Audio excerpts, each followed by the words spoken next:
Well, welcome to Mission Driven You. This is a podcast for people who want to do good and do well in the world. And I'm really jazzed today. I get to interview Andri Peetso, who is an author. He's a health enthusiast. He's a biohacker. He's an entrepreneur. He's one of these sort of multi-hyphenated kind of people that I love talking to, because the people listening to this podcast are usually entrepreneurs or social entrepreneurs, people trying to make the world a better place. And so I love bringing creative thinkers on the podcast so we can think broadly and really inspire people. So first of all, Andri, welcome. Thank you, Will. Really glad to be here. So as I mentioned in the green room in the call before the call, I always like to ask one question first, which is, tell me the story of somebody or some group that made a difference for you. When you look back on your journey, you're like, wow, that was really important for me. And this is one that you did ask me, and I had to think for a couple of minutes before I could answer this. Right.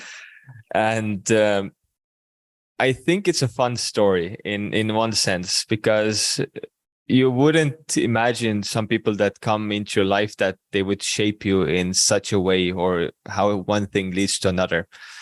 But in Estonia, where I live, when I was growing up in school, we had these exams at the end of high school. So you had to write an 800-word essay. And I hated writing. I was not good at writing, and I hated these things. I just felt I wasn't good at it. And I generally felt like, I felt like I never thought I was especially gifted. I never thought I was smart. I was always looking at the other kids, realizing, oh, they're actually reading things. I never touched a book in my life before I turned like 20 something, literally. I never picked one up. Maybe some like reading that I had to do in school, but I always managed to find the way out of it somehow, or cheat on the tests or anything, you know. So when we had to write this 800-page essay, because it was an important milestone if you wanted to graduate high school and if you wanted to get into college. So you really had to do it and score high. So because that raised your chances of getting into a good college, basically. Or sorry, no. Yeah, that was it. There's kind of murky. You write one, that doesn't matter. Let's just leave it this way. So I wanted to get into a good college, and I had to get a good score on my essay. So before the actual essay, we have these test essays, let's call them. It's a practice run. So they give you 5 topics that you know nothing about. Then you have to, on the spot, you have, I think, 4 to 6 hours to sit in a room, and you have to write out this 800-word essay. And it has to be good and detailed and perfect language and everything. And then Estonian is a difficult language. When you're in high school, you're still learning the language yourself. So, and this, as a side note, can be attested to by, as a living example, my girlfriend. She speaks 7 languages, and she's lived in Estonia for 6 years now, and she does not speak Estonian, even though she's really trying to learn.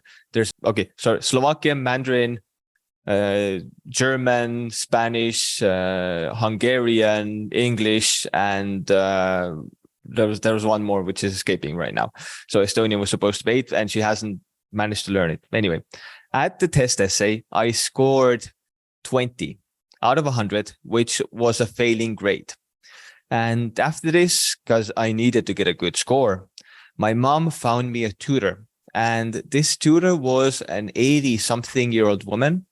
And she was on the board she was previously on the exam board, and she had already retired by then. So this lady started teaching me how to write an essay, how to write a good essay. And the lessons were not at all what I expected. The first thing on the first day she told me is, forget everything you learned at school. Just throw it all out the window. It's completely useless. Forget everything your teachers have been teaching about writing, about thinking, everything. Just like throw it out the window. Let's sit down. Let's talk. She didn't even make me read books. She brought out some books and we just discussed them. And all the lessons were just us discussing things. And she was, in some roundabout way, teaching me how to express myself better and how to think about things and how to put my thoughts on paper. She was teaching me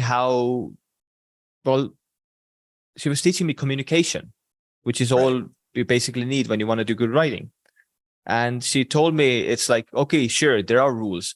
The essay has to be 800 words. There has to be this and this and this. Just forget all these rules. As long as you're writing, put something down, make it sure it makes sense, express yourself. Have a beginning, have an end. If it's 400 words, doesn't matter. You're still going to score 100, even though you're missing like half of the thing, if it's really good and if it's justified that it's 400 words. And what ended up happening, longer story short, I scored on the actual test after only like 4 or 6 months of tutoring. I scored 100, a perfect 100. From 20, a failing grade, to 100. Right. And this has carried with me, because after this, I took journalistic writing at school and everything, and writing and expression and communication has become an intricate part of my life, because I do these podcast appearances. I used to write a blog. I do copywriting. I do performances, like on stage speaking. That's the word that I'm looking for. So she's a person who I feel, looking back and connecting the dots, she really had this big impression on me, and this big positive impression on me. Just like telling me how to forget, telling me that I should forget everything that the schools taught me. And I guess that's also the root of my, let's say, strong anti-establishment stance, maybe as well a bit. You learned it from the best. Exactly. I love that. Well, that's a good segue, actually, because I was telling you before we got on the podcast, I've done something with you that I've never done before, which is I reached out to my network and I said, hey, I'm interviewing Andri, renowned expert on biohacking and AI. What would you love to ask him? And so this is one question. I've got some of my own questions, but this is one question that came up that really relates to what you just shared. Thank you, by the way. That's a great story. The question someone asked is, how do I think about AI? Now, I know this guy, and he's an engineer, so he's used to thinking, okay, what's the right answer to the problem? But AI is a very different way of thinking. So, you're a renowned expert on AI. We're going to talk about more of your story, but like, how do you approach the AI prompt? It's Andri sitting in front of ChatGPT or whatever you're using. How do you think about approaching artificial intelligence? I think I'm going to lead this with that. I probably most likely in 5-10 years, when we're looking back to now, the AI that we have, we won't even consider this as AI in the future, because it's a large language model. We give it a lot of, let's say, intelligent. We assume it's intelligent, but it's not really intelligent. It's an algorithmic model. It just predicts, the way it works, it's predicting the next most likely letter, the next most likely character, the next most likely word, the next most likely sentence. It's just a predictive algorithm. It's a large language model, which is what it's called. Then again, on the other hand, we do not know how consciousness works. So this might as well be how consciousness actually works. We don't know. Right. So the first thing is that it's not really intelligent, but it sort of looks like magic. So we can say it's kind of magic. And AI, the way I think about AI is that it's a tool, just like any other. It's an assistant. It's here. Well, I can't say it's here, but it helps me get things done faster. It helps me give feedback to my thinking, and it helps me to more clearly express myself. Again, have clearer expression, because if I want something done and I'm not able to explain it to the AI the way I want it done, that means that I lack the vocabulary or lack the expressional skills to describe what I really need to be done. And AI has forced me to, sometimes when I'm trying to describe something to AI, I realize that I don't even know what I want, or like I'm not really expressing it. So I start asking the AI, like, okay, how do you call this concept? If I want this and this and this, and it looks kind of this and feels kind of like that, how do you call this? I get a word for it, I plug it into the AI, and soon enough it works. So I'm thinking my approach to AI is the way it exists in my head. It's a coding buddy and it's a writing buddy. It's somebody who I bounce ideas off with, and it gives me fresh inputs, because the way I personally work the best is I work off input. I'm very bad at generating things from scratch, but as soon as I see something down on paper already, something written down, I get ideas. And AI has completely eliminated this writer's block for me, for example. Yeah. Yeah, that's powerful. That's powerful. And I wonder, I love the story you shared at the beginning of this 80-year-old writing teacher who said, just throw out the rules. I mean, I wonder if your new 80-year-old writing teacher is the AI prompt. Could be in that sense, but I don't think that's the thing. We think AI is going to replace all these people, but I wouldn't think that ChatGPT could do this for me, because if I hadn't arrived to that point already, I wouldn't know how to use ChatGPT properly. So it's because of the groundwork that this lady laid out, the life experience and everything, because of her approach to teaching style, this worked. Of course, you could teach AI to teach like that, but I guess we're not there quite yet. There are a few projects that have been trying to make AI mentors. One of them is actually started by a friend of mine. It's called Mind Sarah. What he does is he has AI mentors that help you improve your thinking. So he has a lot of mental frameworks and everything there. So it's getting like a lot of attention online, and this project is growing like crazy. So it's definitely something, if people are into thinking and mental models and want to organize their thoughts and have like some, let's say, thinking related goals, then that's something definitely to take a look at. Yeah. Yeah. And I'm a big fan of Mind Sarah. I heard about it from you actually, and I've been using it. They're not a sponsor of this podcast, but we'll put a link in there just so that people can, if they are interested in it, they can find out more.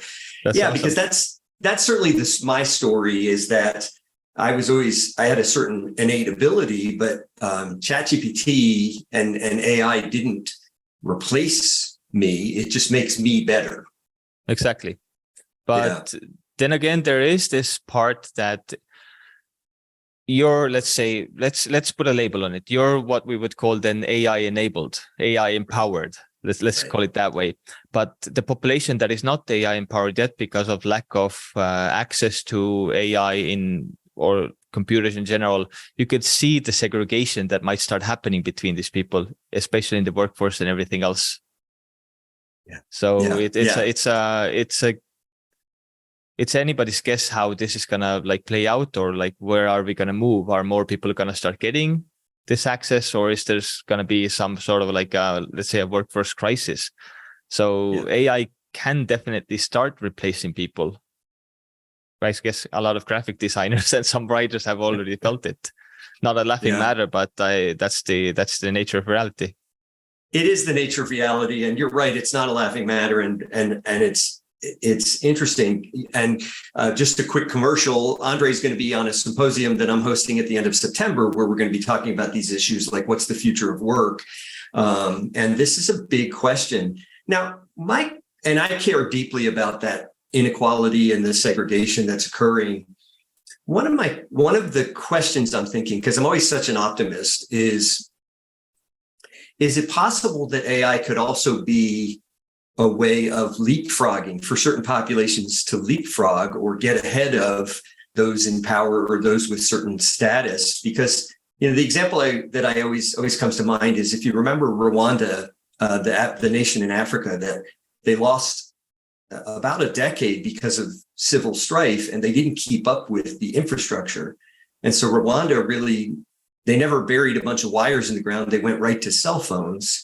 And as a result, Rwanda is one of the most technologically advanced nations in the world, because they didn't have some of the infrastructure. I wonder, I'm not sure if you have any thoughts on this, but I wonder if in some ways AI and enabling technologies couldn't actually help people leapfrog. There is certainly a very big opportunity here. If a whole nation adopts AI and AI enables their population, there is a lot of potential upside there. For example, another parallel example to Rwanda is Estonia, my own home country. We're an ex-Soviet country, but we have managed to build up our GDP the fastest out of the ex-Soviet countries. And Estonia is a very strongly technologically enabled country with things like digital ID and other things being more than 10 years old. We have e-residency. We have so many programs. Estonia is called the startup mafia because we have so many startups coming out from here. Things like Skype and some other big platforms you might have heard of are invented by Estonians. And it's a very technology oriented nation.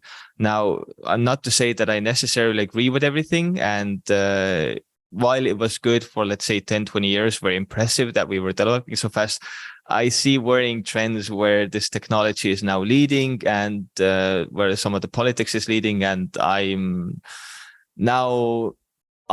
afraid for, let's say, our country and even our freedom, and the AI might just have same effects in the long term. You never know where the technology is going to lead and how it's going to develop, because AI can be used to do very bad things. And if we get general artificial intelligence, a computer that's actually intelligent, has its own thoughts, feelings, agendas, we don't know if it's going to be a good thing or a bad thing, if it's going to be a digital god or a digital slave master. Right. So it's like we're living in a science fiction film right now, and we're already too far on the. Wait, can I swear on this podcast? Oh, absolutely, please. Yeah. So if you imagine a fuck around, find out curve, we're already pretty high up in the cross section. We're gonna find out soon because we've been fucking around for a while now.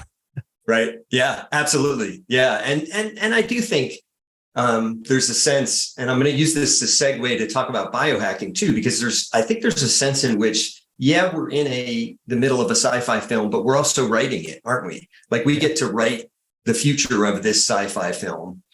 So I'm wondering, like, that to me is a nice segue to talk about biohacking, because I think probably where I learned about you first is as a biohacker. So like, talk about biohacking, why you got interested in it. What was in your story that caused you to be interested in that question of how we hack our own bodies, our own selves.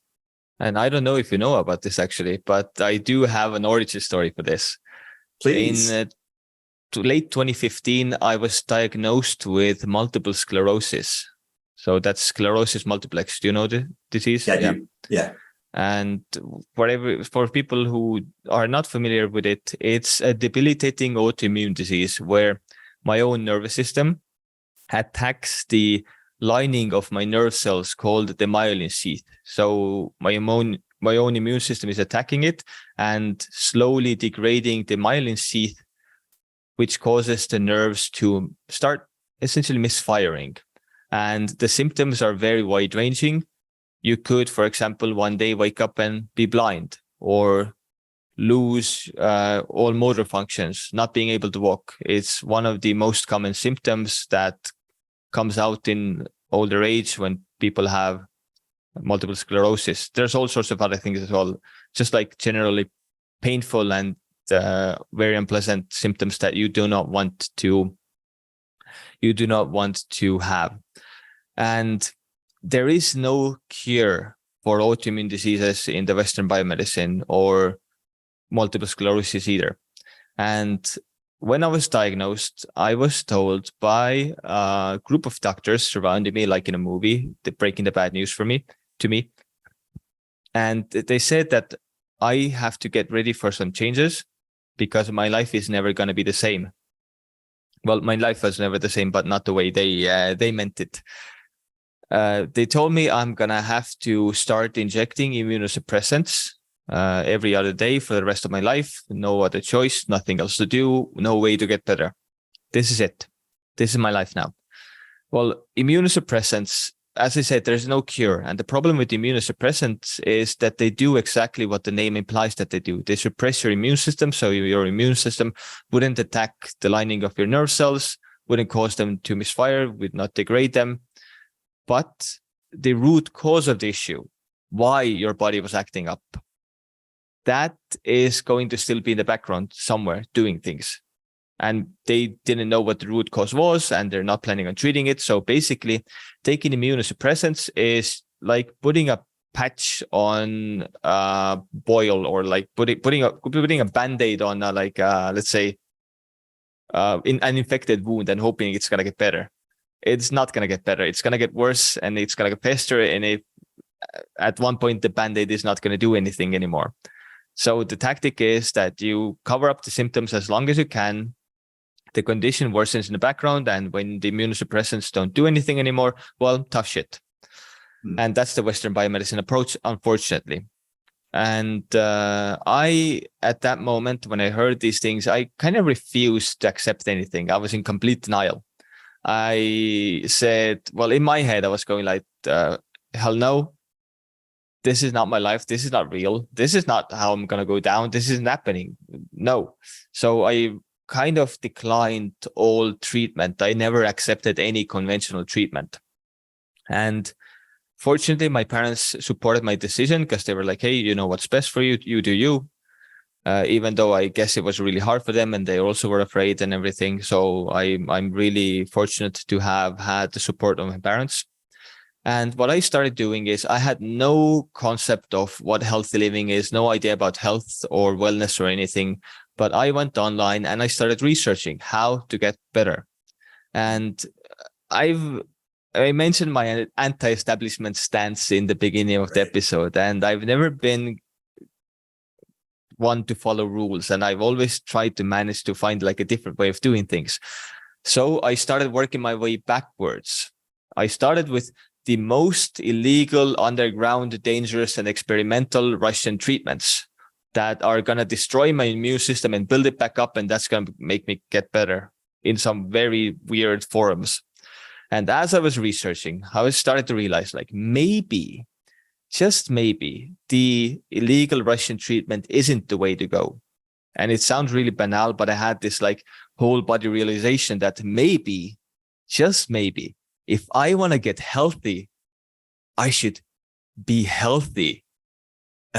Mind blown. Okay, how do I start being healthy? Because I was like an average 20-year-old, you know, partying, drinking, eating junk food, whatever. And I started researching things, and it's been a long road, because after I found out, I was hit by, like, I was also battling depression, because it shot me in a depression. I wasn't feeling good. Then I started overthinking it. I was feeling all these symptoms and everything. And it took years and a lot of work with myself to start. I think it was 2018 when I finally, in my own head, declared myself, so 2.5 years later, declared myself symptom-free. And it was 2.5 years of very hard work, but it was after 2018, it was still a couple of years of work. And now, when I'm into biohacking and I'm really optimizing everything down to the T, but back then I was just trying to get rid of the symptoms and everything. And I did almost everything you can imagine. I can't even list the things. I don't remember what I did. And the problem is, when people are asking me like, oh, how did you get better from MS? I have no idea how I get better. I did everything. Every single healthy habit and thing you can imagine, I tried it. So it might have been something of those, but it might have also just been my general mindset, because I also ended up doing plant ceremonies, trauma work, and I really feel that those are the things that helped me the most. Just coming into terms with myself, my own past trauma, my own past life, resolving it in my head and going through the journey. And I really feel that that's one very important factor of me getting better. Of course, all the fasting helped. I even wrote a book on fasting called Mastering Fasting. And these meditation, sports in general, cold swimming, that's how I met my current future, soon to be mother of my child. Congratulations, by the way. Thank you. Thank you. It's exciting times for me. Hasn't quite hit me yet. There's still a couple of months to go. But so that's how step by step I started getting into it. Just trying to find ways on how to get better and experimenting on myself along the way. And that was my introduction to biohacking. So we could Yeah. take this anyway. It's just like I kind of trailed out there at one point. No, that's fantastic. Actually, and it's great because what I heard from you is what I've discovered for myself, and what I've heard from other people is that there's different modalities and different things you can try. But the one thing that I hear in common among all of us who are trying to biohack and trying to really improve our life is growth mindset and owning our own story. Like, so at what point did you come to, so you kind of mentioned it already, but yeah, if you want to be healthy, be healthy. Like, how did you translate that into the way you thought about being healthy and the way you took responsibility for your own life? So in 2018, when I decided that I was symptom-free, I remember I was traveling with some friends. We were in Morocco. Then I came back to Estonia. Then I had a thing with a girl back then. Then wasn't a healthy relationship. Then we got into like a sort of a fight, and I just said like, I'm out. So I bought a plane ticket the next morning and just flew away from Estonia, one-way ticket, escaping my problems. And right. I just flew to Thailand. I was working all night on my computer, finishing up work stuff. I landed in Bangkok airport, hadn't slept a single hour, stepped out of the airport, like eyes barely open. It's like, okay, wait, what am I going to do here? I have no plans. So then I was a vegan back then. I'm not a vegan anymore for the past 2 or 3 years already. But at one point I did it for 7 years. So I opened the vegan restaurant app, took a taxi to the nearest vegan restaurant. And then I remembered on a computer that, I saw this Facebook video about this island in Thailand called Koh Phangan. Okay, got a plane ticket there, flew over there. And in my head, and on the way, maybe it was from an airport or something, because I had before during traveling, as I mentioned, I had never read books basically at all, didn't touch one. And I remember I was working with this event because I was a photographer and a filmmaker. And I was working with this event just like prior to traveling, like a couple of months earlier, where we were sailing around Croatia. And I remember seeing a guest from the event had a book on their table, which was Stealing Fire by Stephen Kotler. Yeah, and I just sat down and I read it a bit. And looked around, okay, cool book, looks cool. And I grabbed a copy, I think from the airport on the way to Bangkok. I just saw it there, I grabbed it. Then I was going to this Koh Phangan island. I had just also bought a brand new MacBook like a month earlier. And I had the idea that, okay, I'm going to do some yoga maybe. And I'm also going to be trading crypto on the island because that was the ICO times of the ICOs. I think just before the ICO bust or just after, somewhere around that. So I'm going to be trading some crypto. So I had this whole master plan. And on my way to the hotel on the Koh Phangan island, my laptop just died, completely dead, would not turn on. And brand new, right? Brand new, dead. Yeah. Would not turn on. When I got to the hotel, okay, it doesn't work. Okay, can't do anything with it on the island. Then my actual trainer, because I was doing Muay Thai and boxing then, and my coach messaged me like, hey, I saw your Instagram stories that you're on Koh Phangan. We're actually in Phuket. We're going to fly over there. Next day, they flew over there, him and like 5 other guys, and they wanted to go dirt biking. They said, don't go dirt biking. We were like, we're going to go dirt biking. Right. They asked us, has any of you done this before? No. They said, okay, but this island is not the best place. It's going to get dark. It's going to be raining and generally bad idea. We're like, don't care. We're going. All of us got hurt. All of us got hurt.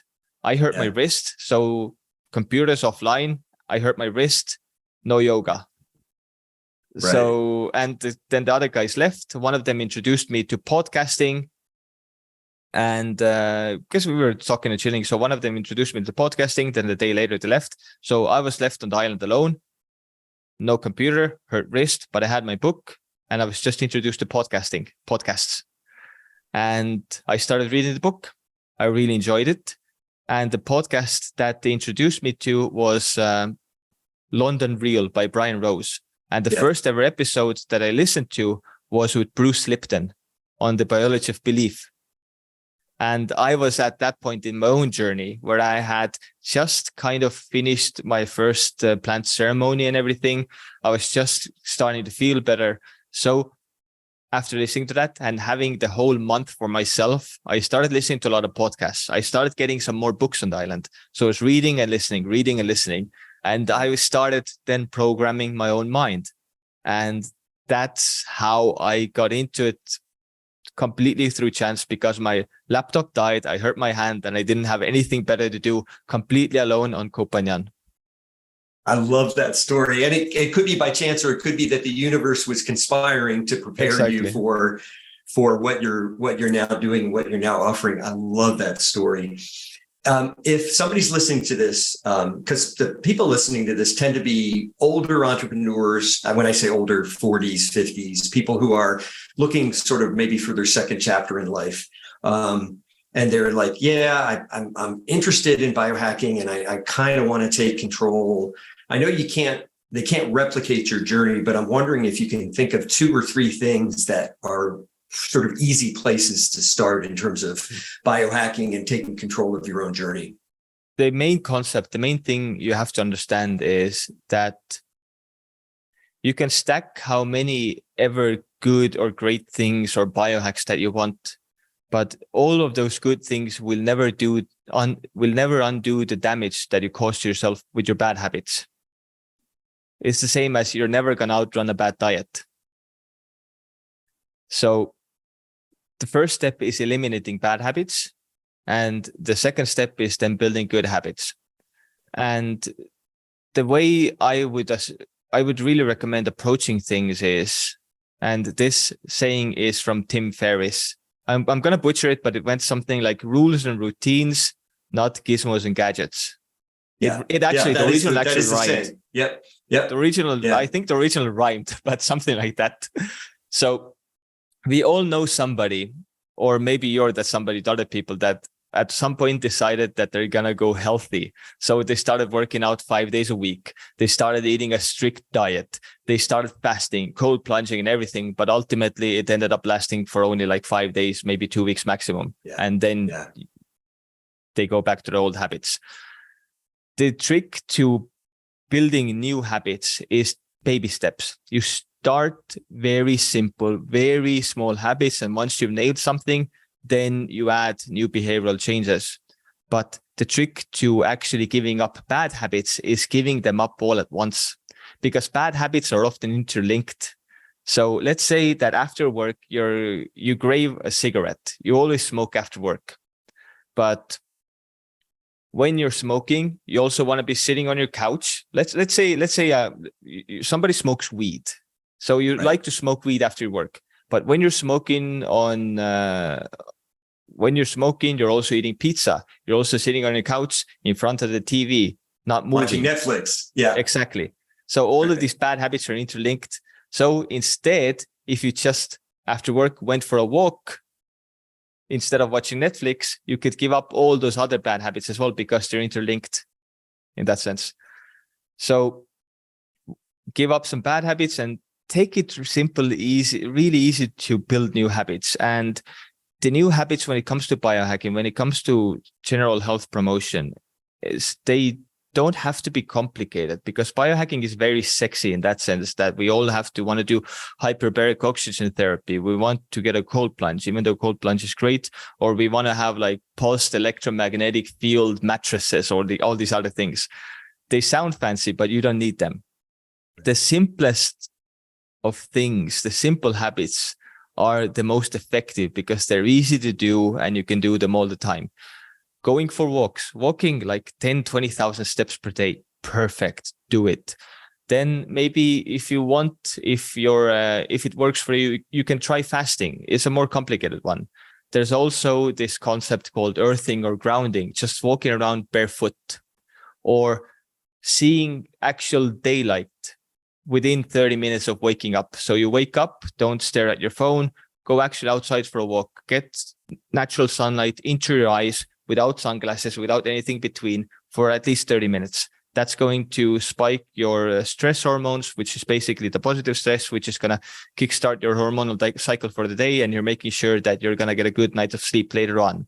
having proper sleep hygiene, sleeping well. All of these things are going to give you multitudes of more bang for the buck and other benefits compared to all these fancy gadgets and Apollos and Neural and whatever you can find of Kickstarter. Right. Absolutely. Yeah, no, I agree. And that's been my own experience as well is, I started my journey with a morning workout, and then the morning workout led to intermittent fasting, and the intermittent fasting led to this and led to that, and to where I have a habit stack now. Let's drill down on fasting though, because you've written a really powerful book on mastering fasting. Tell us a little bit about the book and how to get started. We'll put a link, by the way, to the book in the show notes, but tell us how to get started taking control of your diet. Sure. So the book, the writing story is funny as well. It was originally so Instagram post, became a blog post, became an article, became I think a small seminar or like a course, and then it ultimately evolved into a book. So I never set out to actually write a book. It just happened somehow. I used to be very, very bullish on fasting, that everyone should do it. It's the magical drug, it's the cure-all and everything. But the more you research it, the more you live with it, the more you realize that, okay, it's not a panacea. And the book, I really, really wanted to write a balanced book, something that tells you all the possible benefits, but also there's room for caveats and nuance there. So I didn't want to completely just shill something out for the sake of it being popular and selling some books and everything. I wrote it ultimately because out of my frustration with the lack of resources back then. I guess there are some resources now, but that was my attempt of gathering all the information that I could find. And this is my interpretation of the information that I found. And fasting works. But you have to be careful with fasting because, as everything, it has its trade-offs. Fasting is really great for men, and it can be pretty great for women. But for men and women both, there are, again, caveats. Sometimes it can work against you or your goals. For men, if you're a healthy male, if you're a healthy young male, it's going to help you. If you want to lose excess fat, if you want to have some mental energy, it's going to help you with all these things. If you're an older male, then it might help you with testosterone. It might help you get rid of that dad bod. It might help you just control your satiation in general. But you can certainly overdo fasting and harm yourself because there's all these other modalities like the 16-8, there's the 18-6, there's the 24, there's the 23-1, the OMAD, the monk diets, and all these different things. So it's about finding the fasting modality that works for you. And this requires some experimentation.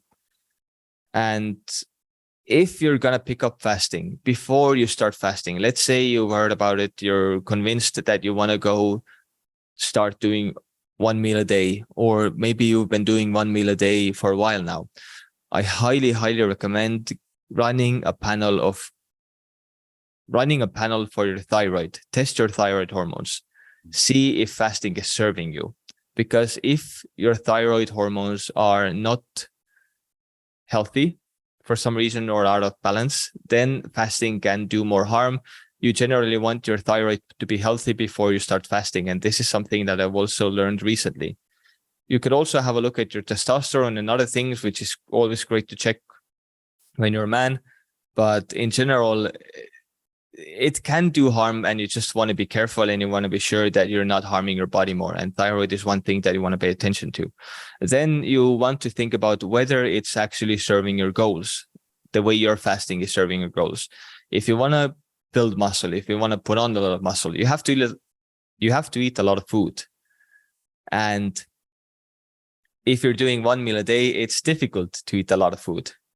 And we're constantly getting new research out about fasting. So some of the concepts, it's difficult to say where I stand with them right now because I have not delved deep during the past year and seeing if anything changes. But in general, I still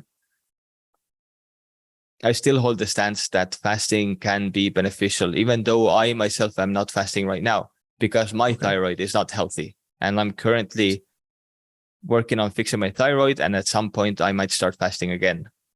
And there's a lot of these things. For women, it's really easy to overdo fasting. So you really want to be careful with that. Generally, it seems that for women, what is regarded safe, if you're in the reproductive years of your life, 14 hours of fasting window and 10 hours of eating window. So 14, 10, that seems to be the sweet spot that you can maintain without harming yourself too much. But women should really test their sex hormones when they're fasting, because caloric deficit can shut down your reproductive systems and harm your sex hormones. And this is something that you don't want to be playing around with, because what ends up happening is that you're going to put a lot of stress in your body and you might end up gaining weight and causing irreversible harm later on. So it has its time and place, and it has a lot of nuance, and you want to know this nuance before you start fasting and before you start experimenting with these things. So it's not this straightforward, and it's on a case basis. So you have to figure out if it's going to actually work for you and if it's actually serving you. That's really helpful. Thank you. Yeah, because I know even for myself, I mean, I've been doing intermittent fasting, but what I'm taking away from this is remember to do those tests, to have the panel of tests done, which I haven't probably done in 9 months or more, to keep track of things. This is really great. Thank you. I want to have you back because we didn't even talk about what I hoped we were going to talk about, which was Conturata and the way you help businesses use podcasts. So I want to have you back. I also, just a quick plug as a reminder for folks listening, that Andri is going to be on a symposium on the future of work at the end of September. And I hope you can join. If you're listening, you'll hear some commercials for that, and you'll be able to sign up for that reasonably soon. Here's the last question I want to ask. So with everything you do, so you take control of your own body, you're exploring these new technologies that are giving people power to live, to sort of take control of themselves, their journey, their lives. I want you to kind of look into the future, and let's imagine that we have a utopian future, not a dystopian future. Let's imagine that the generalized artificial intelligence hasn't come and taken over the world, and this isn't 2001: A Space Odyssey. What could the world look like if people began to take control of their own bodies, their own destinies, take control over their own careers by using some of these enabling technologies? Like, what could the world look like? I want you to just dream for a minute or two on what could be in 10 or 15 or 20 years. My hopes is that when we're going the right way, when we're heading in the right direction, we're going to start living more in harmony with nature and our biology. Because I seriously dislike the idea of the natural fallacy that people say, oh, it's a fallacy that if you think natural is always better. I really think that natural is always better. And there's no such thing as a natural fallacy. And that going back to our roots and designing our environment to match our biology, designing our environment in a way where it enables our biology, enables us to grow and everything and flourish, then that would be the future that I would want to see. Stop using pesticides, get back to regenerative farming, have small farms, have our own gardens and everything. So we take charge of our own foods, our own growing, get back to trade.